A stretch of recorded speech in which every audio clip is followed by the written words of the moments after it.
మనందరం జాగ్రత్త పడాల్సిన, మనందరం అలర్ట్ అవ్వాల్సిన మరొక వార్త ఇప్పుడు నేను మీకు చెప్పబోతున్నాను. రాజమండ్రిలో తీవ్ర విషాదం చోటు చేసుకుంది.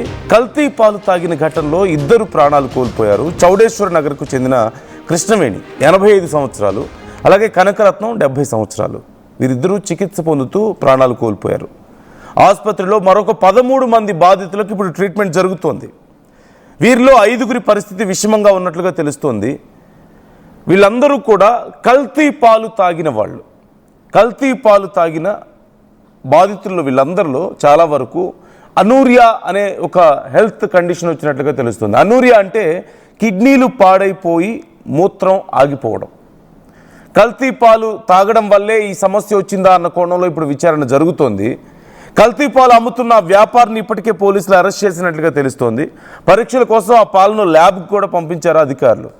కల్తీ పాలు వల్ల కిడ్నీలు పాడైపోయి ఉండొచ్చు అంటూ అనుమానాలు వ్యక్తం చేస్తున్నారు. ఇప్పుడు ఆ బాధితుల్లో 2 ఇప్పటికే ప్రాణాలు కోల్పోయారు. మరొక 5గురికి సీరియస్గా ఉన్నట్లుగా తెలుస్తోంది. అపార్ట్మెంట్ ట్యాంకర్ క్లీన్ చేయకపోవడం వల్ల కూడా ఒకవేళ ఇలా ఏమైనా జరిగిందా అనే కోణంలో కూడా విచారణ జరుగుతున్నప్పటికీ ఖచ్చితంగా ఈ పాల వల్లే ఇలా జరుగుంటుందంటూ అంచనా వేస్తున్నారు. ల్యాబ్ రిపోర్ట్స్ వస్తే తెలిసే అవకాశం ఉందంటూ డాక్టర్స్ చెప్తున్నారు. ఇప్పటికే ఆ వ్యాపారిని కూడా అదుపులోకి తీసుకున్నట్లుగా తెలుస్తోంది. సో అసలు ఏం జరిగింది, ఆ కుటుంబ సభ్యులు ఏమంటున్నారు, వాళ్ళ పరిస్థితి ఏంటి, ఇప్పుడు ఆ డైరీ ఆ పాలను తయారు చేసింది ఎవరు, అక్కడ తయారు చేసింది అనే మాట ఉపయోగించాల్సి వస్తుంది. ఎందుకంటే జనరల్గా పాలు గేదెల దగ్గర నుంచో ఆవుల దగ్గర నుంచో వస్తాయని మనకు తెలుసు, కానీ ల్యాబుల్లో తయారై వస్తాయని చెప్పేసి ఈ మధ్య మనం చూస్తున్నాం. సో అసలు ఈ పాలు ఎక్కడి నుంచి వచ్చాయి, డీటెయిల్స్ మనం తెలుసుకుందాం. ఒకసారి ఆ కుటుంబ సభ్యులు, ఆ బాధితులు ఏమంటున్నారో చూద్దాం. ముందుగా రీసెంట్గా 17th నైట్ మా బాబుకి వామిటింగ్స్ అయ్యాయండి. వామిటింగ్స్ అయితే ఏంటి వామిటింగ్స్ ఇండైజెషన్ అనుకున్నాం, నార్మల్ వామిటింగ్స్ చెప్పేసాం. కానీ నెక్స్ట్ డేకి వామిటింగ్స్ విత్ ఫీవర్ కూడా వచ్చింది. 2 తగ్గట్లేదు ఏంటని హాస్పిటల్కి తీసుకొచ్చామంటే తీసుకొస్తే బ్లడ్ టెస్ట్ చేశారు. బ్లడ్ టెస్ట్ చేస్తే యూరియా క్రియేటిన్ చాలా ఎక్కువగా ఉన్నాయి అన్నారు. దీనికి ఆల్ ఆఫ్ ఎ సడన్ 1 డేలో అంత యూరియా క్రియేటిన్ అంత ఇంక్రీజ్ అవ్వడం ఏంటని చెప్పి యూరిన్ పాస్ చేశారని అడిగారండి. యూరిన్ పాస్ చేయట్లేదు ఏంటి అని చెప్పి రెయిన్బో హాస్పిటల్స్కి తీసుకొచ్చామండి. నెక్స్ట్ డే నైట్, ఆ రోజు నైట్ రాజమండ్రి రెయిన్బో హాస్పిటల్స్కి ఎమర్జెన్సీ మీద తీసుకొచ్చేస్తే డయాలసిస్ చేయాలన్నారండి. అదేంటి అంత డయాలసిస్ చేసి కిడ్నీ ఫంక్షన్ అవ్వట్లేదా అన్నారండి. అంత సడన్గా కిడ్నీ ఫంక్షనింగ్ అవ్వకపోవడం ఏంటి అని చెప్పి ఇప్పటికి 3 days అయిందండి హాస్పిటల్లో జాయిన్ చేసి మా బాబుని. డాక్టర్స్ ముందు హిస్టరీ అంతా అడిగారండి. ఏంటి మ్యాండేట్ అది ఇదంటే ఏమీ కాదండి, మాకు అసలు చాలా లాంగ్ రిలేషన్షిప్. అసలు ఎలా అయిందో తెలియట్లేదు. ఫుడ్ కూడా అవుట్ సైడ్ ఫుడ్ ఏం పెట్టలేదండి. అప్పుడు మేము మిల్క్ ఏమైనా కంటామినేట్ అయి ఉంటుంది, మీరు ఏం మిల్క్ వాడుతున్నారని అడిగారు డాక్టర్. అప్పుడు నార్మల్ మాకు కోరుకొండ నుంచి ఒక ఆయన గణేష్ అని చెప్పి ఆయన మిల్క్ తెచ్చి వేస్తారనమాట. మేము పిల్ల చిన్నప్పటి నుంచి అవే వాడుతున్నామండి. ఇప్పుడు ఈ పాపకు కూడా ఆ పాలే పట్టాము. రీసెంట్గా నిన్న కూడా ఆ పాలే తాగింది పిల్ల. పిల్లలు కూడా ఇప్పుడు టెస్ట్ చేయించామండి. ఈ న్యూస్ చూసి అయితే ఇలా ఈ పేరు పర్సన్ ఇలా రిజిస్టర్ అయ్యే కేసెస్ ఆ పర్సన్ అందరికీ వేశారనగానే మేము కూడా రియాక్ట్ అయ్యి అయితే అదే ఆ పర్సన్ కదా అని చెప్పి రిపోర్ట్ చేద్దామని చెప్పి చేస్తున్నాం అనమాట. రీసెంట్గా సో ఒకసారి అసలు అక్కడ ఏం జరిగింది, ప్రస్తుతం ఆ బాధితులు పరిస్థితి ఏంటి, 2 ప్రాణాలు కోల్పోతే మరొక 5గురికి సీరియస్గా ఉంది. ఆ వ్యాపారిని అరెస్ట్ చేశారంటూ తెలుస్తోంది. మరి అధికారులు ఏమంటున్నారు, హాస్పిటల్లో ఉన్న వాళ్ళ కండిషన్ ఏంటో తెలుసుకుందాం. మా ప్రతినిధి ప్రకాష్ మనతో లైవ్లో జాయిన్ అవుతున్నారు. ప్రకాష్, ప్రజెంట్ కండిషన్ ఏంటి, అసలు ఏం జరిగింది? చాలా ప్యానిక్ అవుతున్నట్లుగా తెలుస్తోంది చాలామంది. నందు, ఏదైతే రాజమండ్రి రాజానగరం పరిధిలో కల్తీపాలు కలకలం అయితే మొత్తం స్థానికంగా మొత్తం అందరినీ కూడా కలవరపాటు గురి చేస్తుంది. ప్రధానంగా లాలా చెరువు అలాగే రాజమండ్రి పరిసర ప్రాంతాల్లో చౌడేశ్వర నగర్ లో వెంకటేశ్వర నగర్ ప్రాంతాల్లో ఈ భవ్య నగర్ అపార్ట్మెంట్లో అయితే ప్రస్తుతం ఆ బాధితులు ఒక్కొక్కరుగా బయటకు వస్తున్నటువంటి పరిస్థితి ఉంది. వాళ్ళందరికీ కూడా ప్రధానంగా ఆ యూరిన్ స్టక్ అయిపోవడంతో పాటు అలాగే ఫంక్షనింగ్ ఏదైతే లివర్ ఫంక్షనింగ్ కూడా డ్యామేజ్ అయినట్టుగా వాళ్ళకైతే డయాలిసిస్ చేయాలని ఒక్కసారిగా వీళ్ళ వాళ్ళు ఆసుపత్రికి వెళ్ళినటువంటి ప్రతి ఒక్కరికి కూడా బాధితులకి ఇదే పరిస్థితి అయితే ఎదురైంది. అందరికి కూడా ఆ కిడ్నీలు అవన్నీ కూడా ఫెయిల్యూర్ అయ్యాయని కూడా చెప్పడంతో పాటు యూరిన్ కూడా స్టక్ అయిపోయినటువంటి పరిస్థితిలో ఒక్కసారిగా భయాందోళనకు గురవారు. ఒక్కసారి ఈ యొక్క ప్రాంతంలో ఉన్న వారందరూ కూడా వాళ్ళు ప్రైవేట్ హాస్పిటల్తో పాటు మొత్తం అన్ని ప్రాంతాల్లో ఇప్పుడైతే అందరూ కూడా చేరినటువంటి పరిస్థితి. ఇప్పటికే 11 మంది వరకు కూడా దీనికి బారిన పడి ఇప్పటికే ప్రైవేట్ హాస్పిటల్తో పాటు ప్రభుత్వ ఆసుపత్రుల్లో వైద్యం పొందుతున్నారు. ఇందులో ఒక మహిళ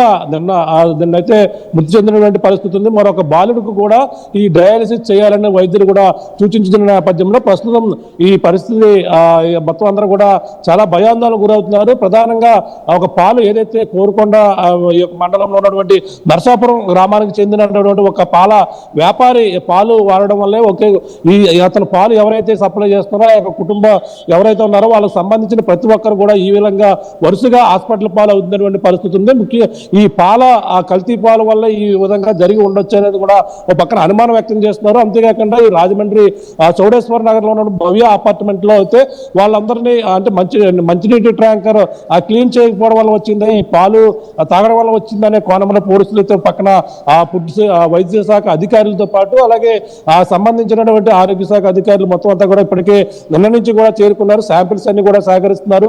ఎవరైనా ఈ యొక్క బారిన పడి ఈ విధంగా యూరిన్ స్టక్ అయిపోవడం కానీ ఇబ్బంది పడడం అందరూ కూడా ప్రస్తుతం హాస్పిటల్కి వచ్చి వైద్య పరిస్థితులు సకాలంలో చేసుకోవాలి. ఎవరైతే ఆ యొక్క ప్రాంతంలో కోరుకొండ మండలంలో ఉన్నటువంటి ఈ నర్సాపురం విలేజ్ సంబంధించినటువంటి గణేష్ అనే పాల వ్యాపారి ఎవరైతే సప్లై చేస్తున్నారో దానికి సంబంధించిన ప్రతి ఒక్కరు కూడా పరీక్షలు చేయించుకోవాలంటూ కూడా అది వైద్యుల అధికారులు అయితే సూచనలు చేస్తున్నారు. ప్రస్తుతం ఆ ఫుడ్ సేఫ్టీ అధికారులు ఈ మొత్తం ఆ వైద్య శాఖ అధికారులు అక్కడ ఇప్పుడైతే చేరుకున్నారు. చేరుకుని ఆ మంచినీటి శాంపుల్స్ తో పాటు పాలు కూడా శాంపుల్స్ సేకరించారు.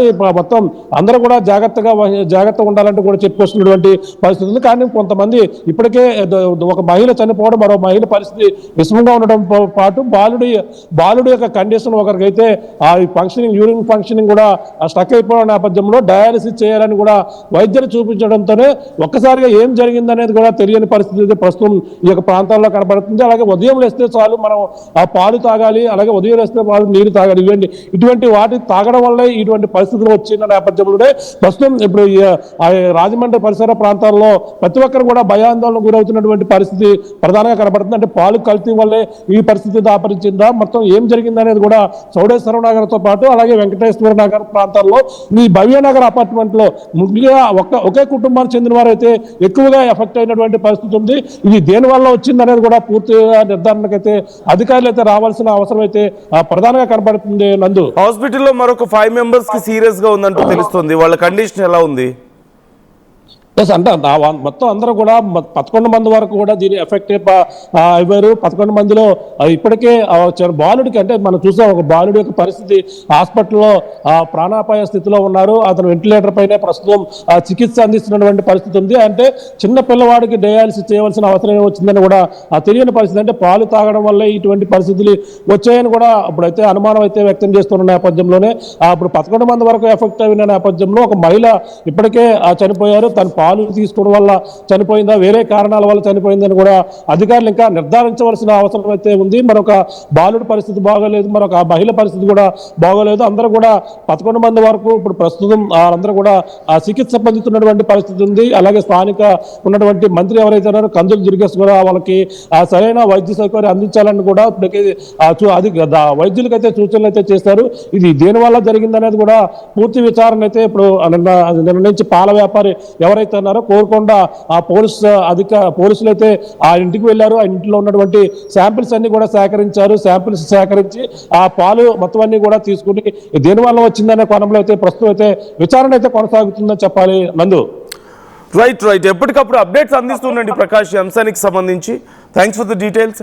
సో ఇప్పటికే హాస్పిటల్లో ఉన్న వాళ్ళ కండిషన్ కూడా సీరియస్గా ఉన్నట్లుగా తెలుస్తుంది. అలాగే 2 ప్రాణాలు కోల్పోయారు. మరోవైపు ఆ మిల్క్ శాంపిల్స్ని తీసుకువెళ్ళారు, వ్యాపారిని అదుపులోకి తీసుకున్నారు. ఇంకా ల్యాబ్ రిపోర్ట్ రావాల్సి ఉంది. కానీ మోస్ట్లీ పాల వల్లనే ఇదంతా జరిగి ఉండొచ్చు అంటూ అనుమానాలు అయితే వ్యక్తం చేస్తున్నారు. బట్ ఈ కేసుకు సంబంధించిన రిపోర్ట్స్ ఒక్క నిమిషం పక్కన పెడితే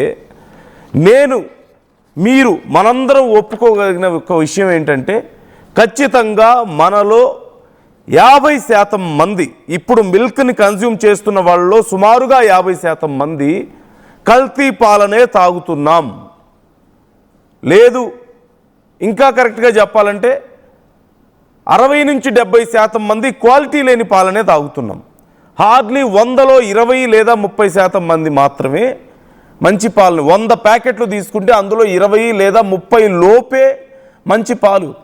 రిమైనింగ్ అన్నీ కూడా క్వాలిటీ లేనివే. వాటిలో 50% వరకు పూర్తిగా కల్తీ అయినటువంటి పాలు.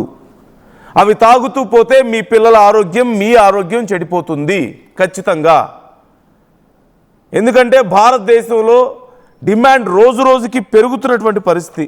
Milk demand around 3.8%, 3.78% yearly rise కనిపిస్తుంది మిల్క్ డిమాండ్లో భారతదేశంలో. ప్రపంచవ్యాప్తంగా 1.5% ఉంటే భారతదేశంలో మాత్రం 3.78%, అంటే అప్రాక్సిమేట్లీ 4% పెరుగుతోంది.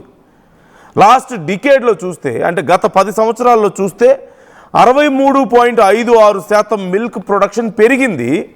Wear buffaloes and cows percentage is reducing. గేదెలు ఆవుల సంఖ్య తగ్గుతున్న సమయంలో, ఒక 10 ఏళ్ల క్రితం వరకు ఉన్నటువంటి గేదెలు ఆవుల సంఖ్యతో పోలిస్తే ఇప్పుడు సంఖ్య చాలా తక్కువగా ఉంది. కానీ మిల్క్ ప్రొడక్షన్ మాత్రం 63.56% పెరిగిందా? How is this possible? ఒకసారి మీరు ఆలోచించండి. ఎ వెరీ డేంజర్ సిచ్యువేషన్ ఏంటి అంటే, ఇప్పుడు ప్రతి 3 శాంపిల్స్లో ఒక sample failed in safety standards. అంటే ప్రతి 3 ప్యాకెట్లలో ఒక ప్యాకెట్ సేఫ్టీ లేనిది, సేఫ్టీ స్టాండర్డ్స్ లేవు, అంటే కల్తీ పాలు, అడల్టరేటెడ్ మిల్క్. అంటే మనం మార్కెట్లో కొనే ప్రతి 3 ప్యాకెట్లో ఒక ప్యాకెట్ కల్తీదే ఉంటుంది.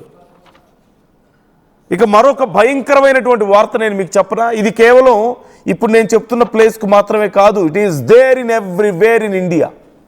భారతదేశంలో ప్రతి చోట ఇదే కండిషన్ ఉంది. ఏంటంటే FSSAI, food safety and standards authority of India, రీసెంట్గా ఫిబ్రవరి 8న ఒక న్యూస్ని కన్ఫర్మ్ చేసింది. గుజరాత్కి సంబంధించిన వార్త ఇప్పుడు నేను మీకు చెప్తున్నాను ఇది. సో సబర్కాంతా అనేటువంటి డిస్ట్రిక్ట్లో, గుజరాత్లో ఒక ఫ్యాక్టరీ మీద రైడ్ జరిగింది. అక్కడ సింథటిక్ మిల్క్ తయారు చేస్తున్నారట. గత 5 సంవత్సరాలుగా వాళ్ళు సింథటిక్ మిల్క్ తయారు చేస్తున్నారు. ఆ సింథటిక్ మిల్క్లో ఏం వాడుతున్నారో తెలుసా? వింటే ఒళ్ళు గగుట్ పొడుస్తుంది, భయం వేస్తుంది మనందరికీ. ఏం వాడి ఈ పాలు తయారు చేస్తున్నారు అనేది ఒక్కసారి నేను ఆ ఇంగ్రీడియంట్స్ చదువుతాను, విని చూడండి, మీకే అర్థమవుతుంది. ఫస్ట్ థింగ్, ఇక్కడ వెరీ ఇంపార్టెంట్ నోట్ ఏంటంటే, వాళ్ళు 1800 లీటర్ల పాలని ఒక రోజుకి తయారు చేస్తున్నారట. తయారు చేస్తున్నారు. ఇక్కడ అబ్జర్వ్ మై వర్డ్, తయారు చేస్తున్నారు. పాలని పితకడం లేదు, గేదెల దగ్గర నుంచో ఆవుల దగ్గర నుంచో తీయడం లేదు, వాళ్ళు ప్రొడ్యూస్ చేస్తున్నారు మిల్క్. ఎక్కడి నుంచి? ల్యాబుల్లో నుంచి తయారు చేస్తున్నారు. 300 లీటర్ల ఒరిజినల్ మిల్క్ తీసుకుంటే దాని నుంచి 1800 లీటర్ల మిల్క్ని ఫైనల్గా తయారు చేస్తున్నారు. మరి 1500, మిగతా 1500 లీటర్లు ఎక్కడి నుంచి వచ్చింది? 300 లీటర్లు రియల్ మిల్క్ అయితే, అంటే ఎక్కడి నుంచి వచ్చిందంటే డిటర్జెంట్ పౌడర్ నుంచి, యూరియా ఫెర్టిలైజర్ నుంచి, అలాగే ఈ సోడా, కాస్టిక్ సోడా అంటారు కదా, ఆ సోడా నుంచి, refined palm oil and refined soybean oil నుంచి, వే పౌడర్ నుంచి, అలాగే స్కిమ్డ్ మిల్క్ పౌడర్ నుంచి, వీటన్నిటి నుంచి ఇది తయారు చేశారు. ఈ ఇంగ్రీడియంట్స్ మీరు వింటున్నారా? ఏమి ఇంగ్రీడియంట్స్ మీరు ఒకసారి చూస్తున్నారా? డిటర్జెంట్ పౌడర్ అంట. డిటర్జెంట్ పౌడర్ అంటే ఏంటి? మన బట్టలు ఉతుక్కునే డిటర్జెంట్ పౌడర్. మన ఇంట్లో బట్టలు ఉతుక్కుంటాం కదా, ఆ పౌడర్ మీరు తింటారా? మీ భోజనంలో అది కలుపుకోగలుగుతారా? మీ నాలుక మీద పెట్టుకోగలుగుతారా దాన్ని? They are producing milk out of this. And urea fertiliser, పొలాల్లో యూరియా చల్లుతాం కదా, ఆ ఫెర్టిలైజర్ వాడుతున్నారు. పొలాల్లో చల్లే యూరియా కెమికల్ డైరెక్ట్గా. అలాగే caustic soda, refined palm oil. Refined palm ఆయిల్ని మనం ఇంట్లో వంట నూనెల్లో కొంతమంది వాడుతున్నారు పామ్ ఆయిల్ని. అదే చాలా డేంజర్, హార్ట్ బ్లాక్స్ వస్తాయని చెప్తుంటే ఈ మిగతా డిటర్జెంట్లు మిగతా కెమికల్స్తో పాటు దీన్ని కూడా కలుపుతున్నారట దాంట్లో, refined palm oil and refined soybean oil అంట, అలాగే వే పౌడర్ అంట, స్కిమ్డ్ మిల్క్ పౌడర్ అంట, వీటితో తయారు చేస్తున్నారు. అంటే 1800 లీటర్లు 1800 లీటర్లలో 300 లీటర్లు రియల్ మిల్క్ అయితే మిగతా 1500 లీటర్లు వీటితో తయారు చేశారు. And you are consuming directly to your babies, to your father, to your mother and you also. మీరు వీటిని తాగుతున్నారు. జస్ట్ ఇమాజిన్, మీ ఇంట్లో మీరే పామ్ ఆయిల్ని, డిటర్జెంట్ పౌడర్ని, యూరియా ఫెర్టిలైజర్ని, కాస్టిక్ సోడాని, వే పౌడర్ని, స్కిమ్డ్ మిల్క్ పౌడర్ని అన్నిటినీ కలిపి ఒక బాటిల్లో వేసి బాగా మిక్స్ చేసి మీరు తాగుతారా? మీ పిల్లలకి తాపిస్తారా? మీ ఇంట్లో మీ తల్లికో మీ తండ్రికో తాపిస్తారా? But you are consuming that. మీకు తెలిసి తెలియక మీరు కొంటున్నటువంటి పాలలో మీరు తాగుతుంది అదే. అండ్ ఇది ఎక్కడ బయటపడింది? గుజరాత్లో బయటపడింది. ఇది కేవలం గుజరాత్కే పరిమితమా? కాదు. ఆంధ్రప్రదేశ్లో అయినా, తెలంగాణలో అయినా, భారతదేశ వ్యాప్తంగా ప్రతి చోట ఇదే. In every 3 samples 1 sample is failed. 1 sample is failed. Safety standards విషయంలో నో, కొన్ని కేసెస్లో ప్రతి 3 శాంపిల్స్లో 2 శాంపిల్స్ ఫెయిల్ అవుతున్నాయి. Do you know that? మీకు తెలిసే తాగుతున్నారా మీరు తాగుతున్న పాలని? అండ్ మనలో చాలామంది కొన్ని సో కాల్డ్ బిగ్ బ్రాండ్స్, నేను I'm not going to reveal those names, మీ అందరికీ తెలియదేం కాదు ఆ పేర్లు ఏంటనేది. సో కాల్డ్ బిగ్ బ్రాండ్స్ అని చెప్పుకుంటున్న వాళ్ళు వాళ్ళ ఇళ్లలో ఆ పాలు తాగరు, వాళ్ళ పిల్లలకి ఆ పాలు పట్టరు, వాళ్ళు ఆ పెరుగు తినరు, ఆ నెయ్యి తినరు, కేవలం మీకు అమ్మడానికి మాత్రమే అవన్నీ. వాళ్ళ ఇళ్లలో ఏం తింటారు? వాళ్ళ ఇళ్లలో ఏం తాగుతారు? వాళ్ళ ఇళ్లలో గేదెలను, వాళ్ళ ఫామ్ హౌస్లో గేదెలను పెంచుకుంటారు, ఆవులను పెంచుకుంటారు, అవి మాత్రమే తాగుతారు, కేవలం అవి మీకు మాత్రమే స్పెషల్గా. సో అర్థం చేసుకోండి. అండ్ ఈ మధ్య తిరుమల లడ్డు విషయం కూడా మనం వింటున్నాం కదా. సరే, ఆ జంతు కొవ్వులు ఉన్నాయా లేదా అనేది ఒక ల్యాబ్ రిపోర్ట్ వచ్చింది, అది పక్కన పెడితే ఆ తర్వాత 2 పార్టీలు ఆ డైరీ ఇవన్నీ కెమికల్స్ అని చెప్పేసి గొడవ పడుతున్నాయి. ఒకరేమో ఇదిగో ఇవి సరే దాంట్లో కొవ్వు లేకపోయినా సరే కెమికల్స్ ఉన్నాయని చెప్పి అంటుంటే, లేదు మీ అధికారంలో ఉన్నప్పటి నుంచే, గతంలో అప్పటి నుంచి ఈ కెమికల్స్ ఉన్నాయి, ఆ డైరీలు అప్పటి నుంచి వచ్చాయని చెప్పేసి గొడవ పడుతున్నారు. I'm not trying to dig deep in to that. కాకపోతే రియాలిటీ అర్థం చేసుకోండి పరిస్థితి ఏంటి అనేది ఒకసారి మీరు. సో మీరు తాగుతున్నటువంటి పాలు ఖచ్చితంగా కల్తీవే. There is no safe milk outside. మీ ఇంట్లో గేదె ఉందా? మీ ఇంట్లో ఆవు ఉందా? వాటిని పిండుకొని తాగండి మీకు కావాలంటే పాలు. లేదు, మీ పక్కింట్లోనూ మీకు తెలిసిన వాళ్ళ దగ్గర ఒకవేళ వాళ్ళు పిండినటువంటి పాలు మీకు ఇస్తున్నారా? Okay, but don't